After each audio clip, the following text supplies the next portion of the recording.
Hi friends, రేపు మనకి pandemic అయిపోతుంది. ఈ పాండమిక్లో మనం ఏం చేయాలి అంటే ముందుగా మనం జాగ్రత్తలు తీసుకోవాలి. ఎలాంటి జాగ్రత్తలు అంటే ముందుగా రేపు సడన్గా వర్షం పడవచ్చు ఈ పాండమిక్లో. అది తర్వాత వరదలు రావచ్చు. హైదరాబాద్లో కొత్తగా సముద్రం ఏర్పడవచ్చు.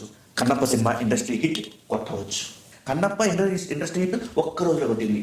కేవలం 7 కోట్ల రూపాయల కలెక్షన్తో ఇండస్ట్రీ హిట్ కొట్టింది. మరి పుష్పాన్ని ఏమంటారు, మరి సరాన్ని ఏమంటారు, దేవరాన్ని ఏమంటారు, తొక్కని ఏమంటారు, తోళ్ళు ఏమంటారు అంటే నన్ను అనమాకండి. ఇది నేను చెప్పట్లేదు, కన్నప్ప మూవీ అఫీషియల్ స్టేట్మెంట్ అనమాట. ఇండస్ట్రీ హిట్ కొట్టింది కేవలం 8 కోట్లతో. మరి పాండమిక్ రాగా చెప్పండి రేపు. సరే, ఇప్పుడు మనం అసలు పాయింట్ కొద్దాం. కన్నప్ప మూవీ ఎలా ఉందని పాయింట్ పక్కన పెడితే ముందుగా నేను యాక్చువల్ నిన్న సినిమా చూసాను. బట్ రివ్యూ ఎందుకు కొంచెం లేట్గా చెప్తున్నానంటే ఆ స్టోరీ నిజమా కాదని తెలుసుకోవడానికి నేను రీసెర్చ్ చేశాను అనమాట. కన్నప్ప గురించి నేను ఎంత వెతికినా కానీ చాలా తక్కువ స్టోరీ కనబడుతుంది. చాలా మంది చెప్పేది 3-4 పాయింట్స్ చెప్తున్నారు. అంటే కట్టకొట్ట తెచ్చినట్టు చెప్తాను మీకు. కన్నప్ప నాస్తికుడు, దేవుడు అంటే అస్సలు పడుతూ. తర్వాత ఒకరోజు అడవిలోకి వెళ్తుంటే వేటాడికి అక్కడ శివలింగాన్ని చూస్తాడు. శ్రీకాళహస్తి అడవి అనుకుంటుంది. సో శివలింగాన్ని చూసి తను ప్రేమ పొంగిపోయి ఎందుకో తెలియక శివుడికి భక్తుడైపోయి అప్పటి నుంచి పూజలు చేస్తూ ఉంటాడు. తనకు నచ్చినట్టు పూజ. అతను వేటగాడు కదా, జంతువుల్ని వేటాడి తింటాడు కదా. సో తనకు నచ్చినట్టు బ్రాహ్మణులు చేసే పూజ కాకుండా ఫర్ ఎగ్జాంపుల్ ఇప్పుడు శివలింగాన్ని క్లీన్ చేయాలంటే కాళ్ళతో క్లీన్ చేయడం, నోటితో నీళ్ళు తెచ్చిపోయడం ఎంగిలి చేసి, తర్వాత అంటే మాంసాహారాలు అతనికి ప్రసాదంగా పెట్టడం, సో ఇలా ఆహారంగా పెట్టడం, సో ఇలా అనమాట. తనకు నచ్చిన స్టైల్లో చేస్తూ ఉంటాడు. ఇది చరిత్రలో నాకు తెలిసింది.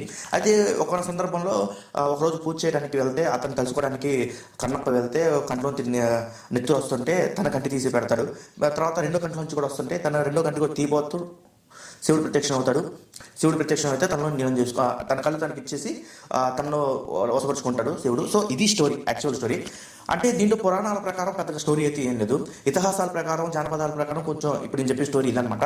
అయితే కొన్ని కథల ప్రకారం అయితే, అంటే మనం ఇది వాస్తవం చెప్పలేం, బట్ కొన్ని కథల ప్రకారం అయితే అర్జునుడి మరో అవతారమే ఈ కన్నప్ప. అంటే ద్వాపర యుగంలో ఉన్న అర్జునుడు మరో అవతారమే ఈ కన్నప్ప అని చెప్పేసి, ఈ కలియుగంలో కన్నప్ప అని చెప్పేసి చెప్తుంటారు. ఈ సినిమాలో కూడా ఎగ్జాక్ట్గా ఏముంటాయండి. ఈ 4 పాయింట్ల కోసం అతను 150 కోట్లు పెట్టి సినిమా తీసా అని చెప్తాడు. నాకైతే 150 కోట్లు అయిందా లేదా అంటే క్వశ్చన్ మార్క్. నాకు తెలిసి 10 కోట్లు 15 కోట్లు అయ్యి ఉంటుంది, లేకపోతే ఒక 30 కోట్లు. ఎందుకంటే న్యూజిలాండ్లో పెద్ద 7 ఎకరాలు 8 ఎకరాల్లో తను 700 ఎకరాల, so I don't know exact figure, but ఇన్ని ఎకరాలని వాళ్ళు అద్దెకి తీసుకొని షూటింగ్ చేశారంట. సో మళ్ళీ ఒక 50 మందిని తీసుకెళ్లారు కదా, యూనిట్ యాక్టర్స్ వీళ్ళందరినీ, అంతేకాదు పెద్ద పెద్ద స్టార్స్ని కూడా తీసుకెళ్లారనమాట. అండ్ ఈ సినిమాకి నేను ఎందుకు ఖర్చు కాదని చెప్తున్నా అంటే, మీరు పెద్ద యాక్టర్స్ అని చెప్తున్నా, ఎందుకు ఖర్చు కాదని చెప్తున్నా అంటే అందరికీ అక్కడ special thanks. Prabhas special thanks, Mohan Lal, Sarath, అందరికీ స్పెషల్ థ్యాంక్స్. నాకు అదే అర్థం కాదు, స్పెషల్ థ్యాంక్స్ ఏందబ్బా, నాకు అదే అర్థం కాదు. తర్వాత అర్థం ఏంటంటే వాళ్ళందరికీ ఎవరికి రెమ్యునరేషన్ ఇవ్వలేదంటారు. సో అండ్ సినిమా స్టోరీకి వచ్చేసి మొత్తం లెంతీ డైలాగ్ అండి. సీరియల్ ఎలా ఉంటుందో అలానే ఉంటుంది. ఫస్ట్ హాఫ్ మొత్తం తలకాయ నొప్పి, సెకండ్ హాఫ్ ఎప్పుడు వస్తుందని చూస్తాం. అండ్ ప్రభాస్ వచ్చిందని సినిమా కొంచెం బాగుంటుంది, లాస్ట్లో అయితే సినిమా బాగుంటుంది. అండ్ ఈ కన్నప్ప స్టోరీ ఒక పాటలోనో లేకపోతే ఒక అరగంట స్టోరీలోనో చెప్పచ్చు.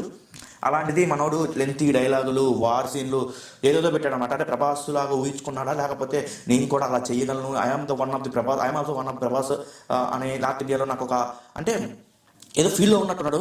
సినిమా స్టోరీ చిన్న పాయింట్ని చాలా లెంతీగా డ్యూయట్ సాంగ్లు పెట్టి, లవ్ సీన్లు పెట్టి, ఒక ముద్దు ఒకటే పెట్టలేదు, మిగతా అన్ని నాగేశాడు అనమాట అమ్మాయిని. సో హీరోయిన్ కూడా చాలా బాగా యాక్ట్ చేసింది. అండ్ అక్కడ ఎవరు అసలుకి నాకు అర్థం కాల. అక్కడ నాకు ఆ సినిమాలో ఎవరికీ అంత ఊపు లేదండి. అందరూ ముసలోళ్ళే, యాక్టివ్గా ఎవరు లేరు. ఒక్క మంచు విష్ణు తప్ప, హీరోయిన్ తప్ప ఆ సినిమాలో ఎవరు యాక్టివ్ లేరు. ఎవరు అందరూ గాలిస్తే ఊదిపోయేటట్టున్నారు. అండ్ మన బిగ్ బాస్ ఫ్రేమ్ అతను ఉన్నాడు, అతను పెరుగుతు రావట్లేదు, అతను తప్ప మిగతా అందరూ అంటే కౌశల్ తప్ప, Kaushal, heroine and hero Manchu Vishnu, వీళ్ళు తప్ప అక్కడ ఎవరు యాక్టివ్గా లేరండి. అందరూ గాలి వస్తే ఒక జస్ట్ అలా గాలి వస్తే చాలు, 100 కిలోమీటర్ వేగం కూడా అవసరం లేదు, 30 కిలోమీటర్ వేగంగా కాస్తే చాలు పక్కకి వెళ్ళి పడతారు అనమాట. అలాంటి అంటే అలా చూపించారు. అసలు నాకు ఆ సినిమా నాకు తెలిసినంత వరకు సీరియల్ కూడా కాదండి. నాకు ఎందుకు ఒక గ్రీన్ మ్యాట్ వేసి ఒక స్టూడియోలో తీసినట్టుంది సినిమా మొత్తం. ఇప్పుడు శ్రీకాళహస్తి అడవులు అంటే ఎలా ఉంటాయి చెప్పండి, మీరు చెప్పండి. శ్రీకాళహస్తి అడవులు అంటే ఎలా ఉంటాయి? ఇప్పుడు శేషాచలం అడవులు శ్రీకాళహస్తి పక్కనే కదా. సో ఎలా ఉంటుంది? మన ఇండియాలో అడవులు ఎలా ఉంటాయి? చెట్లు, దట్టమైన కారు అడవి ఇదంతా ఉంటుంది కదా. అక్కడ ప్లేను, అంటే న్యూజిలాండ్లో అలానే ఉంటాయి అనుకోండి. అక్కడ ప్లేను మొత్తం ఏం లేదు. ఈవెన్ కనీసం ఒక్క ఇల్లు సెట్ అయినా వేసుంటే, ఒక 10 గుడిసెలు వేసి ఒక ఇల్లు సెట్ వేసి ఒక దారిలాగా చేసుంటే మేబీ నాకు ఆ సినిమా ఫీలింగ్ వచ్చింది. మొత్తం గ్రీన్ మ్యాట్.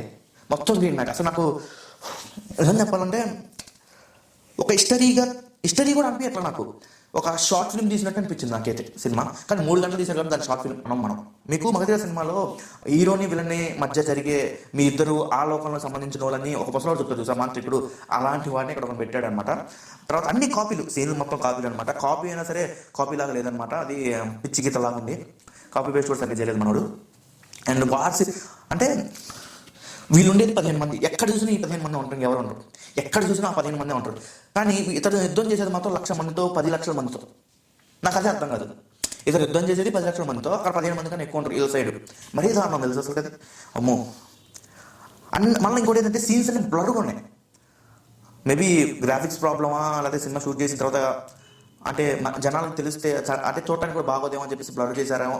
అసలుకి వరస్ట్ అండి నేను చెప్తున్నా. విఎఫ్ఎక్స్ అయితే అంటే మనం ఎంచుకున్న స్టోరీకి, మనం తీస్తున్న ఆ సీన్స్కి, మనం పెట్టిన ఎఫర్ట్స్కి, ఆ సీజీఐ, ఆ గ్రాఫిక్స్ ఇవన్నీ సెట్ అయ్యా లేదని చూసుకోకుండా, అంటే అంత బడ్జెట్ అవసరం లేదనుకుంటారో నాకైతే తెలియదు ప్రాపర్గా.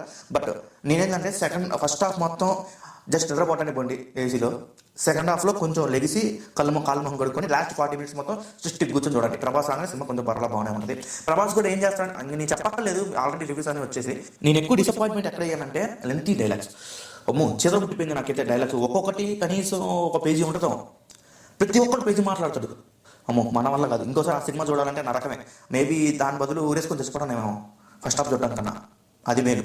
సో ఇది నా అభిప్రాయం. మీ అభిప్రాయం అనిపించిందో కామెంట్ బాక్స్లో కామెంట్ చేయండి. మళ్ళీ కలుద్దాం వేరే వీడియో.